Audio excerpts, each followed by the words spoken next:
The massive ship appeared above Earth without warning on a Tuesday morning.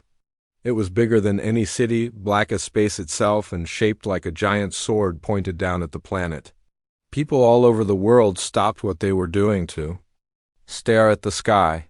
Cars crashed as drivers looked up instead of watching the road. Children pointed from school playgrounds while their teachers tried to keep calm.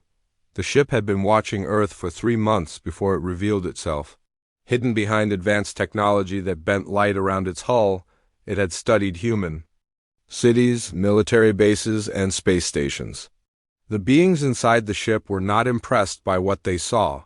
Ambassador Zixthara stood on the bridge of the vessel, looking down at the blue and green world below. Her skin was pale blue and smooth like glass. 2 large black eyes sat where a human's eyes would be, but they were twice as large and had no pupils. She had 4 arms instead of 2, each ending in 3 long fingers. When she spoke, her voice sounded like wind chiming through metal tubes. "Such a young species," she said to her aide, Commander Veltar. "They have barely learned to leave their planet, yet they spread like a disease across the nearby systems." Commander Veltar nodded his triangular head. His species looked different from the ambassador. Where she was tall and thin, he was short and wide. His skin was covered in small scales that changed color with his mood. Right now they were dark red, showing his anger. "The reports from our scouts are troubling," Veltar said. "In just 200 of their years, they have built colonies on 12 worlds. They mine asteroids and build ships at a rate we have never seen from such a primitive people." Zixthara turned away from the viewing screen. Behind her stood holographic images of the other council members. Each was a different type of alien from a different world. Some looked like giant insects. Others appeared to be made of living rock. One looked like a floating jellyfish with tentacles that sparked with electricity. "The decision is made," announced Overlord Krathman, the leader of the council. His voice boomed through the ship's speakers. He was the largest of all the aliens, standing 12 feet tall with skin like black metal. Golden eyes glowed from his face like small suns. "These humans have grown too quickly. They must be stopped before they become a threat to galactic peace." The Council had ruled the galaxy for over 3,000 years. 12 species had joined together to create order among the stars. They decided which planets could be settled, which species could travel between worlds, and which technologies were too dangerous to use. Any species that grew too fast or became too strong was brought under Council control. "Send the message," Overlord Krathman commanded. Ambassador Zixthara activated the communication system. Her message would be sent to every television, radio, and computer on Earth at the same time. Every human would hear her words in their own language. The message began with a sound like thunder. Then Zixthara's face appeared on screens around the world. Her voice was calm but cold. "People of Earth, I am Ambassador Zixthara of the Galactic Council. For thousands of years, the Council has maintained peace and order among the civilized species of this galaxy. We have watched your rapid expansion with growing concern." In New York, President Sarah Chun was in an emergency meeting when the message interrupted every channel. She was a small woman with gray hair and sharp eyes that missed nothing. Around the table sat the leaders of every major nation on Earth. They all stopped talking to listen. "Your species has spread to 12 star systems in just 2 centuries, the alien continued. "This rate of expansion threatens the stability that the Council has worked so hard to maintain. You build weapons of war and consume resources without regard for other species." President Chun felt her hands tighten into fists. She had expected this day might come. Earth scientists had detected alien signals in deep space years ago. They knew humanity was not alone, but they had hoped for a peaceful first contact. "Therefore, the Galactic Council offers you a choice," Zixthara said. "You will immediately cease all space exploration and colonization. You will recall all humans from worlds beyond your home system. You will dismantle your space military and submit to Council oversight." Angry voices erupted in meeting rooms around the world. The president of Russia slammed his fist on the table. The Prime Minister of the European Federation stood up so quickly her chair fell over. President Chun raised her hand for silence. In return for your compliance, the alien message continued, the Council will share medical technology that will extend human lifespans to 500 years. We will provide energy sources that will end hunger and poverty on your world. Your people will live in comfort and peace under our protection. The alien paused, and her black eyes seemed to look directly through the screen at every person watching. You have 30 standard galactic days to make your decision. That is approximately 45 of your Earth days. If you refuse our generous offer, the Council will be forced to take corrective measures to ensure galactic stability. The message ended, and the alien ship disappeared from sight above Earth, but everyone knew it was still there, waiting for an answer. For the next 6 weeks, Earth was in chaos. Some people wanted to accept the alien offer. They pointed out that longer lives and unlimited energy would solve many of humanity's problems. They argued that fighting beings who could travel between stars would be suicide. Others refused to consider surrender.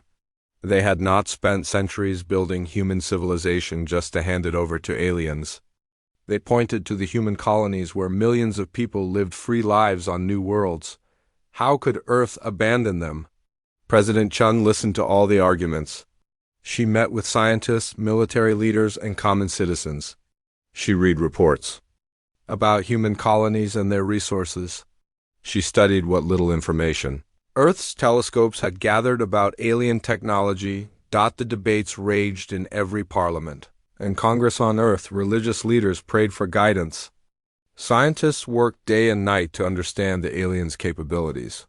Military commanders prepared for the worst while hoping for the best. On the 44th day, President Chun called a meeting of the United Earth Federation Council. Representatives from every nation and colony gathered in the Great Hall in Geneva. The room was silent as she walked to the podium. My fellow humans, she began, we have spent weeks discussing the alien ultimatum. We have considered every option and every consequence. The choice before us will determine the future of our species. She paused and looked around the room. Every face was turned toward her, waiting for the words that would shape humanity's destiny. Some say we should accept their offer. They promise us long lives and easy comfort. But they ask us to give up everything that makes us human, our curiosity about what lies beyond the next star, our drive to build something better for our children, our right to choose our own path among the stars. The president's voice grew stronger. Others say we should fight, even if the odds are against us. They remind us that freedom has never been free, that every generation must choose between comfort and liberty. She straightened her shoulders and looked directly into the cameras that would carry her words across human space. I have made my choice, and I believe it speaks for all humanity. To the Galactic Council, to Ambassador Zixthara, and to any who would dictate terms to the human race, we have one response. The room was completely silent. Even the sound of breathing seemed to stop. President Chun's voice rang clear and strong across the galaxy. We respectfully decline. 3 days after President Chun's refusal, the alien ships came out of hiding. 3 enormous vessels appeared in the space around Earth. Each one was the size of Manhattan Island, dark and deadly looking. They moved too slowly toward the planet, like giant predators approaching their prey. Admiral Marcus Stone stood in the command center of Luna Base, humanity's largest military station on the moon. He was a big man with gray hair and scars on his hands from his younger days as a ship engineer. Through the reinforced windows, he could see the alien ships getting closer to Earth. His jaw was tight with worry, but his voice stayed calm. All stations report ready, Admiral, said Lieutenant Torres, a young woman with quick fingers that danced across her control panel. The defense grid is online and waiting for your orders. Admiral Stone nodded. For the past 20 years, Earth had been secretly building weapons in space. Most people knew about the space stations that help ships travel between planets. Few knew that many of those stations had powerful weapons hidden inside them. Earth's leaders had hoped they would never be needed. That hope was now gone. On the lead alien ship, Commander Veltar watched Earth grow larger on his screens. His scales had turned bright orange, which meant he was excited for battle. Next to him, Ambassador Zixthara seemed less pleased. You certain this is necessary?" she asked. Perhaps another message would convince them to surrender. Commander Veltar made a sound like grinding metal, which was how his species laughed. "Ambassador, in 3,000 years, the Council has never failed to bring order to a defiant species. These humans will learn quickly enough." The alien ships had fought dozens of wars across the galaxy. Most species surrendered after seeing the massive vessels appear in their skies. Those that chose to fight usually lasted only a few hours. The Council ships had shields that could stop any weapon and guns that could destroy entire cities with a single shot. "Humans of Earth," Commander Veltar's voice boomed across every communication channel on the planet. "You have chosen to defy the Council's generous offer. We will now demonstrate the price of such foolishness. Surrender now, and your cities will be spared." President Chun was in the underground command bunker beneath Geneva. The walls were thick concrete that could survive a nuclear blast. Banks of computers and communication equipment filled every corner. She stood before a large screen that showed the positions of the alien ships. "Admiral Stone," she said into her headset.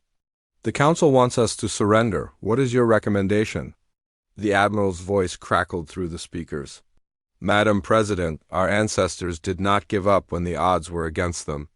I recommend we show these aliens what humans are made of." President Chun took a deep breath. She knew that her next words might doom millions of people. But she also knew that surrendering would doom the human spirit forever. "Admiral Stone, you are authorized to engage the enemy. Show them that Earth will not bow to anyone." The first shots came from the aliens. Beams of pure energy lanced down from their ships toward Earth's largest cities. The beams hit invisible barriers in space and scattered into harmless light. The alien weapons, which had destroyed countless worlds, bounced off Earth's defensive shields like water off glass. Commander Veltar stared at his displays in shock. His scales turned gray, which showed confusion and fear. "Impossible. Our intelligence said they had no energy shields." On the bridge of his flagship, Admiral Stone allowed himself a small smile. "Lieutenant Torres, activate the orbital platforms. Let's give our visitors a proper welcome."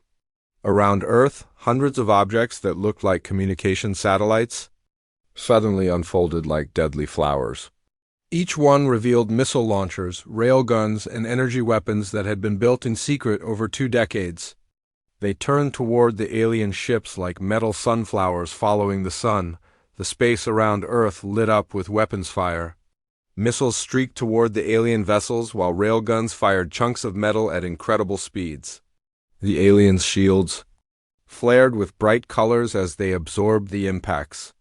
But the shields were designed to stop single, powerful shots, not thousands of smaller ones hitting at the same time.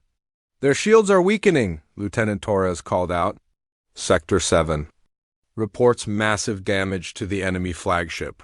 The largest alien ship was in trouble. Its black hull was cracked and bleeding atmosphere into space. Explosions flashed along its sides as human weapons found their targets. But the aliens were far from defeated. The second alien ship moved to protect the first one. Its guns swept across space, destroying dozens of human platforms in seconds. The third ship dove toward Earth itself, aiming for the cities below. "They're heading for New York," Torres shouted. "Impact in 4 minutes." Admiral Stone grabbed his communication headset. "All ships, this is Luna Base. Intercept the enemy vessel before it reaches the planet. Authorization code Alpha 77. From hidden bases around the solar system, human warships appeared. They were smaller than the alien vessels, but faster and more maneuverable. The ships had been built to fight in space, with weapons that could punch through the strongest armor. They swarmed around the diving alien ship like angry hornets attacking a bear. Captain Lisa Rodriguez commanded the Earthship Defiant. She was 28 years old and had trained her whole life for space combat. Her ship was one of 50 attacking the alien vessel. "All weapons, target the engine section," she ordered her crew. If we can slow it down, the orbital defenses can finish it. The Defiant's main gun fired a stream of superheated plasma that cut through the alien ship's hull like a hot knife through butter. Other human ships attacked from different angles, each finding weak spots in the massive vessel's armor. The alien ship tried to swat the human fighters away, but they were too fast and too many. Its point defense guns could destroy one or two ships, but dozens more took their place. The humans fought with desperate courage. Knowing that millions of lives depended on stopping the ship, slowly the alien vessel began to slow. Smoke and fire poured from its engines. Captain Rodriguez saw her chance and aimed her ship directly at the alien's main reactor. "This is defiant to all ships," she said calmly. "I'm going in for a final run. Tell my family I love them." Her ship dove toward the alien vessel at full speed. The enemy guns tried to stop her, but the Defiant was moving too fast. It crashed into the alien ship's power core and exploded in a ball of white fire that could be seen from Earth. The alien ship broke apart, its pieces falling harmlessly into Earth's atmosphere where they burned up like shooting stars. The remaining two alien ships pulled back, their crews shocked by what they had witnessed. In 3 hours of fighting, the humans had destroyed one vessel and damaged the others. No species had ever hurt a council ship so badly. Commander Veltar's scales were now pale white, the color of fear and defeat. Half his crew was dead or wounded. His ship's engines were barely working and his weapon systems were failing. "Retreat," he ordered quietly. "Send a message to the council. Tell them we have underestimated these humans." Ambassador Zixthara looked at the tactical displays with her large black eyes. Ships and debris floated between Earth and its moon. Both sides had paid a heavy price for the first battle. "How many humans died?" she asked. "Our estimates show 12,000 military personnel and perhaps 50,000 civilians," Veltar replied. "But they destroyed the battleship Conqueror completely. 15,000 council warriors are dead." As the alien ships limped away from Earth, Admiral Stone surveyed the damage. The defense grid was badly hurt, and many good people had died. But humanity had won its first battle against the galaxy's greatest power. "Send a message to all human colonies," he ordered. "Tell them the war has begun. Tell them that Earth still stands free." Across human space, the message was received with mixtures of fear and pride. The aliens had shown their strength, but so had humanity. The galaxy was about to learn that humans would not go quietly into the dark. 18 months had passed since the first battle at Earth. The war had spread across dozens of star systems, and the Galactic Council was learning that fighting humans was unlike anything they had ever experienced. General Sarah Park crouched behind a pile of broken concrete on the planet Kepler 442b. Her combat armor was scratched and dirty from 3 days of fighting. Around her, 20 human soldiers waited for her signal to attack the alien base ahead. The base was supposed to be impossible to reach, hidden behind energy shields and guarded by automated weapons. The aliens had made one mistake. They thought like aliens, not like humans. "Remember the plan?" she whispered into her helmet radio. "We go in fast and quiet. The shield generator is in Building 3. Destroy it, and our ships can attack from orbit." The human soldiers nodded. They were volunteers from Earth's colonies, men and women who had left comfortable lives to fight for human freedom. Each one carried weapons that the aliens had never seen before. Human engineers had been busy during the long months of war. Sergeant Kim Chun crawled forward with a strange-looking device in his hands. It was round and gray, about the size of a dinner plate. To alien sensors it looked like a rock, but hidden. Inside was a quantum phase disruptor, one of humanity's newest weapons. The alien base sat in a valley surrounded by tall mountains. Its white buildings gleamed in the light of 2 suns. Energy barriers shimmered around the base like heat waves. Floating guard drones moved in careful patterns above the walls. The aliens thought their base was perfectly safe. They were wrong. Sergeant Chun activated his device and rolled it toward the energy barrier. The fake rock passed through the shield as if it was not there. Quantum technology allowed solid objects to exist in 2 places at once for a few seconds. The humans had learned this trick by studying captured alien equipment inside the base. Commander Thexon was reviewing battle reports from across the galaxy. His people, the Valdorians, had always been good soldiers for the Council. They were tall and thin with blue skin and 6 arms that could move very quickly. Thexon was proud of his species' fighting skills, but these humans confused him. They did not fight like civilized beings. They used tricks and traps instead of honest combat. They hid in asteroid fields and attacked supply convoys. They even used their own damaged ships as bombs, crashing them into Council vessels. "Sir," called Lieutenant Vexara from her control station, "long-range sensors show no human ships in this system. We are completely safe here." Commander Thexenol made a sound of agreement. The base on Kepler 442b was one of the Council's most important shipyards. Here they built the massive dreadnoughts that kept order in the galaxy. No enemy had ever come close to attacking it. General Park and her team moved through the alien base like ghosts. Human training taught soldiers to think for themselves, to adapt when plans went wrong.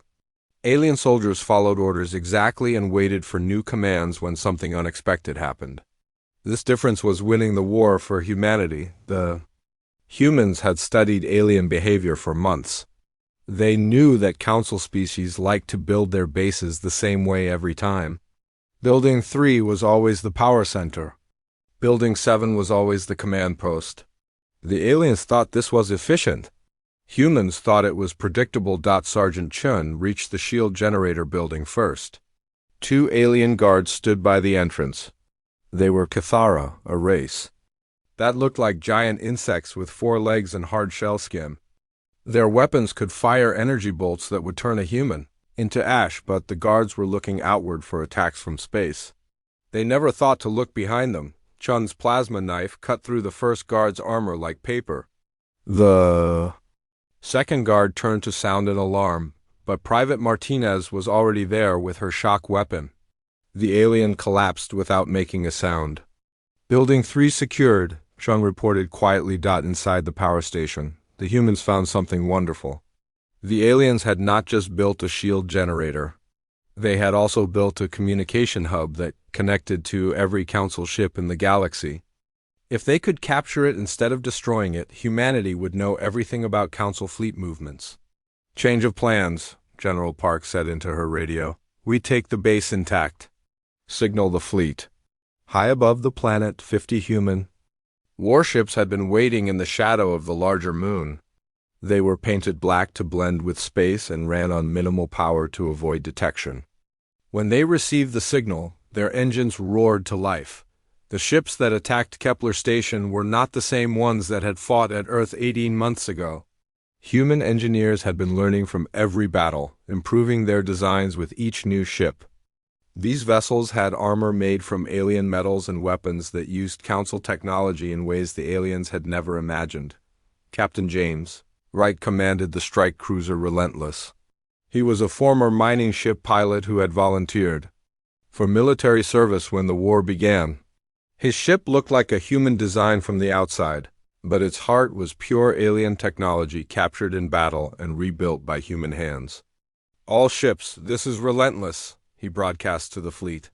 "Target the orbital defenses first. Clear a path for the landing forces." The human ships dove toward the planet like a pack of hunting wolves. Council defense platforms opened fire, but the human vessels moved in ways that confused the alien targeting computers. Instead of flying in straight lines like civilized ships, they twisted and spun through space like dancers. Human pilots had learned to fight by playing video games as children. They thought of space combat as a 3-dimensional puzzle where creativity mattered more than following rules. Alien pilots learned to fight by memorizing formations and following battle plans. When humans broke the rules, aliens did not know how to respond. The battle for Kepler Station lasted 6 hours. When it ended, the most important Council shipyard in the galaxy was in human hands. More importantly, the communication hub gave humanity access to every secret the Council had tried to keep. Dr. Elena Vasquez sat in the captured command center, her fingers flying over alien control systems. She was a computer expert who had spent months learning how Council technology worked. What she found in the alien computers changed everything. "General Park," she called excitedly. "You need to see this. The Council is not as united as we thought." The data showed messages between different alien species. Some were complaining about the war's cost. Others questioned whether humans were really a threat. The Scythian Commerce Guild was angry because the fighting was disrupting their trade routes. The Valdris Republic had sent secret messages asking about human intentions toward non-council species. "It looks like 3 species want to end the war," Dr. Vasquez explained. "They think the hegemony is leading them into disaster." General Park studied the information with growing excitement. Humans had always assumed the Council was one united enemy. If some aliens wanted peace, maybe humanity could find allies among the stars.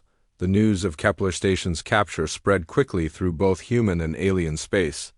For humans, it was proof that they could win impossible battles through courage and cleverness. For the Council, it was the first time in 3,000 years that an enemy had captured one of their major facilities on the Council homeworld. Overlord Krathman paced back and forth in his great hall. His golden eyes burned with anger as he read reports from across the galaxy. Everywhere, human forces were winning battles they should have lost. "How do they do it?" he roared at his advisors. "They have fewer ships, weaker weapons, and shorter lives. Yet they defeat our best commanders again and again." Ambassador Zixtara stood quietly in the corner of the room. She had been studying human behavior since the war began. What she learned worried her more than any military defeat.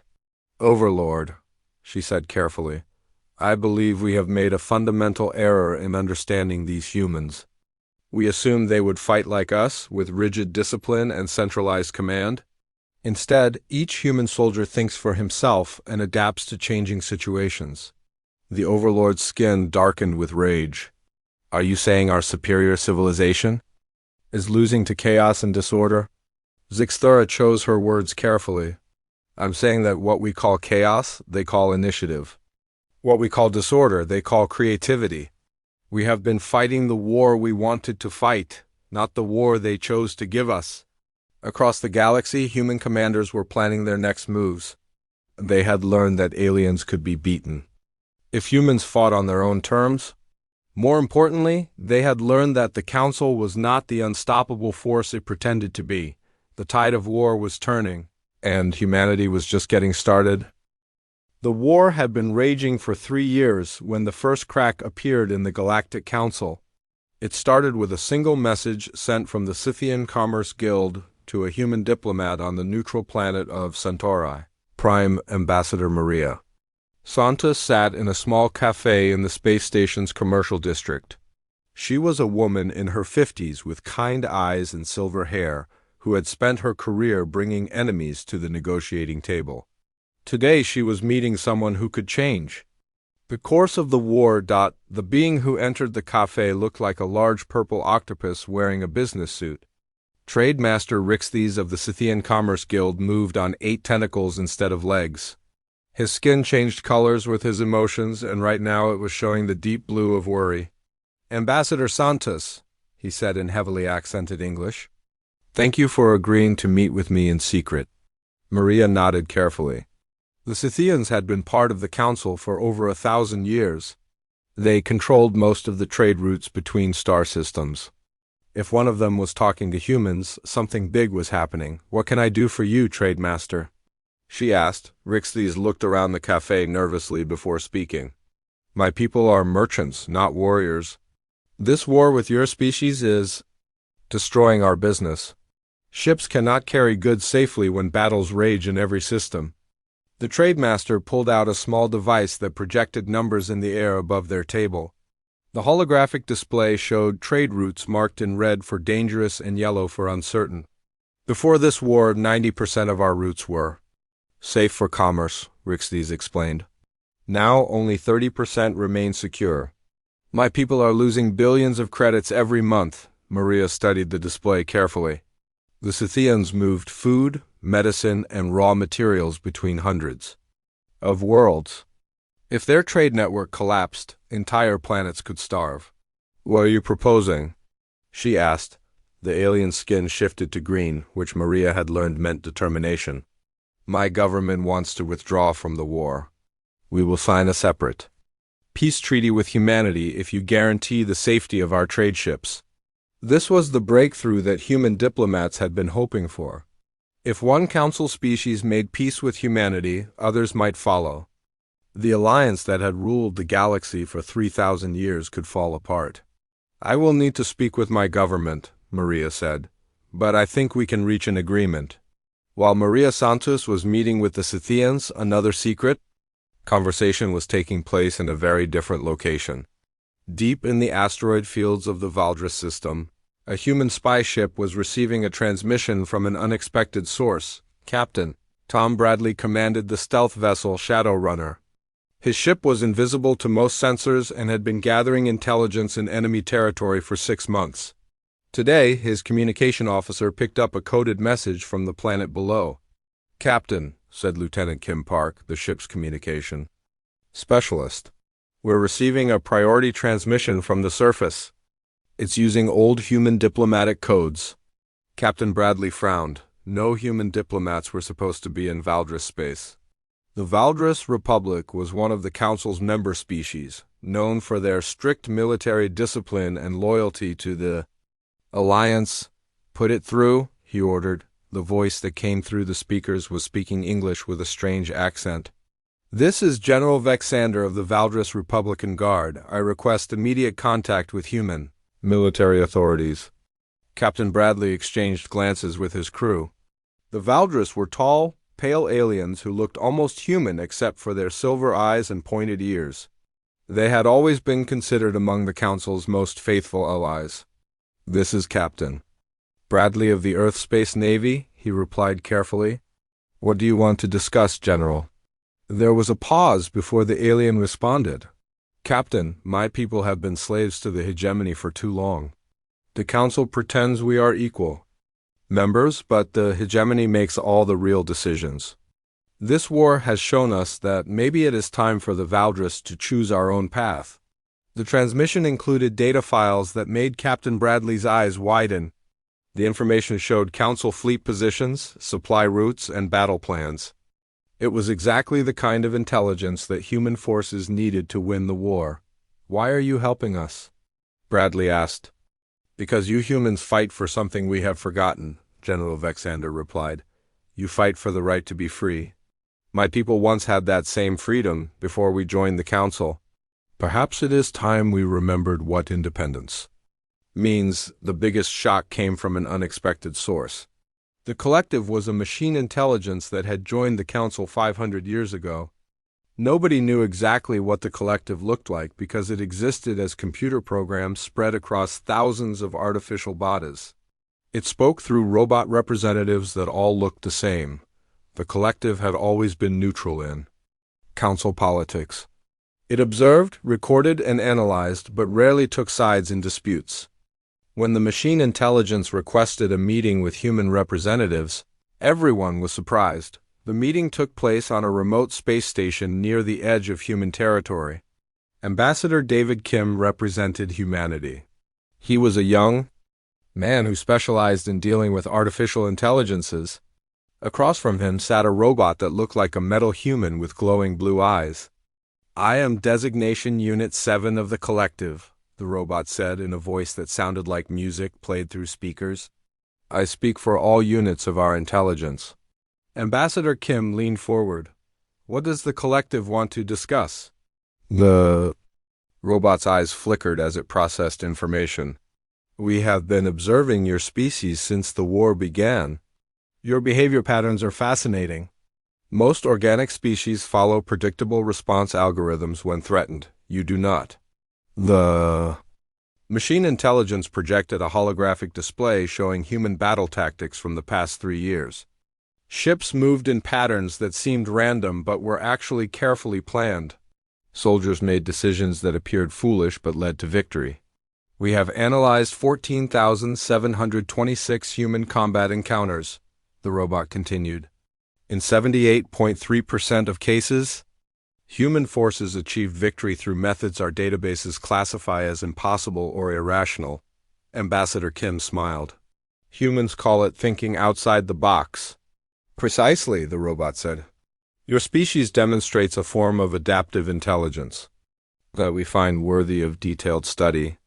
The collective believes that continued warfare will deny us the opportunity to learn from you. The machine intelligence offered something unprecedented. The collective would share its vast databases with humanity in exchange for permission to study human society. The information included technical specifications for every council ship and weapon, plus detailed maps of alien territories. Back on the council homeworld, Overlord Krathman was discovering that his alliance was falling apart. Angry messages filled his communication channels as species after species questioned the war's cost. The Scythians have signed a separate peace with the humans, reported his intelligence chief. They are allowing human ships to use their trade routes. The Overlord's golden eyes blazed with fury. What about the Valdris? Surely they remain loyal. Sir, the intelligence chief said nervously, we have detected unauthorized transmissions from Valdris space to human forces. We believe they are sharing military secrets. But the worst news was yet to come. When the Overlord learned that the collective had begun sharing its databases with humanity, he knew the war was lost. The machine intelligence had information about every council weakness and secret. Summon the War Council, he ordered. If our allies will not help us destroy these humans, we will do it ourselves. The emergency meeting brought together representatives of the 5 species that remained loyal to the council leadership. The Overlord's own hegemony was the largest and most powerful. The others were smaller species that depended on council protection. Fellow council members, the Overlord announced, the time for half measures is over. I propose we use Planet Killer. Weapons to end the human threat once and for all. The reaction was not what he expected. The representative of the Zephyrian Empire stood up immediately. They were a bird-like species known for their honor and integrity. Overlord Krathman, the Zephyrian spoke with a voice like wind through. Trees, my people will not participate in genocide. We joined the council to bring order to the galaxy, not to commit mass murder. One by one, the other species voiced similar concerns. The idea of destroying entire human worlds horrified them. They had signed up to fight a war, not to become monsters. As the meeting dissolved into arguments, the Overlord realized he was now truly alone. The council that had ruled the galaxy for 3 millennia was breaking apart. Species that had been allies for centuries were choosing sides, and most of them were not choosing his in human space. The news of council fractures spread quickly. Admiral Stone called an emergency meeting of the human military leadership. Representatives joined the conference from colonies across a dozen star systems. Ladies and gentlemen, the Admiral began, we have an opportunity to end this war on our terms. 3 major council species have broken away from the alliance, others are wavering. The question is, what do we do now? General Park, now promoted to head of special operations, spoke first.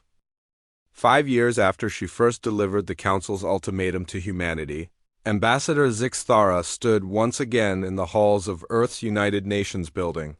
But this time she was not there as a conqueror. She came as a representative of a broken people seeking help from the species she had once tried to destroy. The war was over, but not in the way anyone had expected. The Galactic Council no longer existed. In its place was chaos as former member species fought each other for control of trade routes and resources. The hegemony Overlord Krathman's own people had split into 3 warring factions after his death in a bombing on their homeworld. Zixthara walked slowly through the corridors where human diplomats had once listened to her demands for surrender. Her pale blue skin looked gray with exhaustion, and her forearms trembled slightly as she moved. The war had aged her far beyond her years. Ambassador Zixthara, said a familiar voice behind her. She turned to see President Chun approaching, with a small group of human officials. The president looked older too, with more gray in her hair and new lines around her eyes. But her expression was kind, not angry. President Chun, Zixthara replied, bowing her head in the human gesture of respect she had learned. Thank you for agreeing to see me. I know my people have no right to ask for your help. President Chun gestured toward a meeting room nearby. Everyone deserves a chance to build a better future. Please, let's talk. The meeting room was simple but comfortable, with chairs designed for many different types of beings. Around the table sat representatives from 23 different species. Some had been members of the old council. Others had been conquered. Peoples who were now free for the first time in centuries. All of them were there because humanity had invited them to help create something new. Before we begin, President Chin said, I want everyone to understand what we are trying to accomplish here. We are not creating a new empire or a new council to rule the galaxy. We are forming a confederation where every member chooses to participate. Freely, Trade Master Rixthes of the Scythians raised one of his tentacles to speak. His purple skin showed the green color of hope. President Chun, my people were the first to make peace with humanity during the war. We have seen how you treat your allies. You share technology and resources without demanding payment or tribute. This is something new in galactic politics. General Vexander of the Valdris Republic nodded his silver-haired head in agreement. The old council ruled through fear and force. Those who disobeyed were punished or destroyed. Humanity offers something different. You offer partnership. The robot representative of the collective flickered its blue eyes as it processed information. Analysis confirms, it said in its musical voice. Human diplomatic patterns show 94.7% consistency with stated principles of voluntary cooperation and mutual benefit. But not everyone at the table was convinced.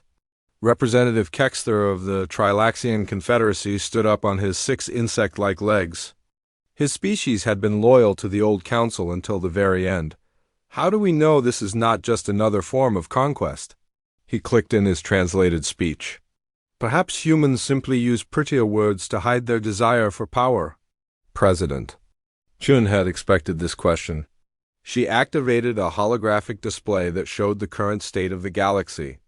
Red areas marked regions still in conflict. Yellow showed areas where local governments were struggling to maintain order. Green indicated systems where peace and prosperity were returning. Look at the pattern, she said calmly. The green areas are not the systems controlled by human military forces. They are the regions where local governments have chosen to work together, sharing resources and knowledge. We have kept our word. Human forces withdraw as soon as local peace is established. Ambassador Santos, now serving as Secretary of Galactic Affairs, added her own perspective. Representative Kexter, I understand your concerns. For 3,000 years, your people knew only one way of organizing galactic society, the Council's way. But that system collapsed because it was built on fear and oppression. We're offering you the chance to try something better. The discussions continued for 3 days. Each species shared their concerns and hopes for the future. The humans listened carefully to every suggestion, even from former enemies. Slowly, the framework of a new galactic government began to take shape. The Galactic Confederation would be based on 3 simple principles. First, every member world would govern itself according to its own laws and customs. Second, disputes between worlds would be resolved through negotiation and compromise, not force. Third, all members would share knowledge and resources to help every species prosper. Dr. Elena Vasquez, now Director of Technological Cooperation, explained how the sharing would work.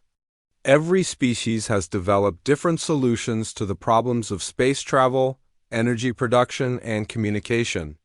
By combining our knowledge, we can solve challenges that no single species could handle alone. She showed examples of what cooperation had already achieved. Scythian trade networks combined with human manufacturing techniques had ended hunger on 17 worlds. Valdris military organization working with human tactical innovation had stopped 3 civil wars without a single shot being fired. Collective data processing merged with human creativity had led to medical breakthroughs that extended life for dozens of species. This is what we can accomplish when we work together instead of fighting each other, Dr. Vasquez concluded. On the final day of negotiations, each species had to make their choice. One by one, they stood to announce their decision. The Scythians joined immediately, followed by the Valdris and the Collective, smaller species that had been oppressed under. The old council eagerly signed up for the chance at self-determination. Even some former enemies chose to join. The Zephyrian Empire, whose bird-like people valued honor above all else, declared that humanity had earned their respect through generous treatment of defeated foes. The Aquatic Federation, whose water-breathing people had rarely interacted with land-based species, saw the Confederation as a chance to share their ocean world technologies. When it came time for Zixthara to speak for her people, she stood slowly and looked around the room. Her large black eyes reflected the faces of beings who had been enemies just months before but were now working together. My people, the hegemony, once believed we were destined to rule the galaxy, she said quietly. We thought our way was the only way. The war with humanity taught us how wrong we were. We lost everything because we could not imagine that there might be a better path. She paused, gathering her courage for what came next. What remains of my people humbly requests to join this confederation. We do not ask for leadership or special treatment. We only ask for the chance to learn from our mistakes and help build something better than what we destroyed. President Chun stood and walked over to where Zixthara waited. For a moment, the two leaders who had once been enemies looked at each other across the gulf of war and suffering that lay between them. Then President Chun extended her hand in the human gesture of friendship and partnership. Welcome to the Confederation, Ambassador, she said with a warm smile. Let's build the future together. As the signing ceremony concluded, Admiral Stone watched from the observation deck above the meeting hall. His old friend, President Chun, had done something remarkable. She had turned humanity's greatest victory into something even more valuable. Instead of conquering their enemies, they had shown them a better way to live. The final document was signed by representatives of 23 species, creating the largest voluntary alliance in galactic history. But the real victory was not in the numbers. It was in the fact that beings who had fought each other for millennia were now working together toward a common goal. 6 months later, the first joint exploration mission departed from Earth. The ship Harmony carried a crew of humans, Scythians, Valdris, and 6 other species. Their destination was the unexplored regions beyond the galaxy's edge, where new worlds and new civilizations waited to be discovered. Captain Sarah Martinez, formerly of the warship Defiant, now commanded this vessel of peace and exploration. As the ship prepared to jump to hyperspace, she reflected on how much had changed since the war began. All crew members, prepare for jump, she announced over the ship's communication system. The words were automatically translated into 8 different languages for the alien crew members, who had volunteered for this historic mission. As the stars stretched into lines and the ship leaped toward unknown space, Captain Martinez thought about the future that lay ahead. Humanity had refused the Council's demands for surrender and fought for their right to be free. In winning that fight, they had given the same freedom to every species in the galaxy. The galaxy was no longer ruled by fear and force. Instead, it was guided by hope and cooperation. And at the heart of this new order were the humans who had chosen to share their victory rather than hoard it for themselves. The Council's mistake had indeed cost them everything. But from the ashes of their empire, something far better had been born. The stars belonged to everyone now, and the future was bright with infinite possibilities.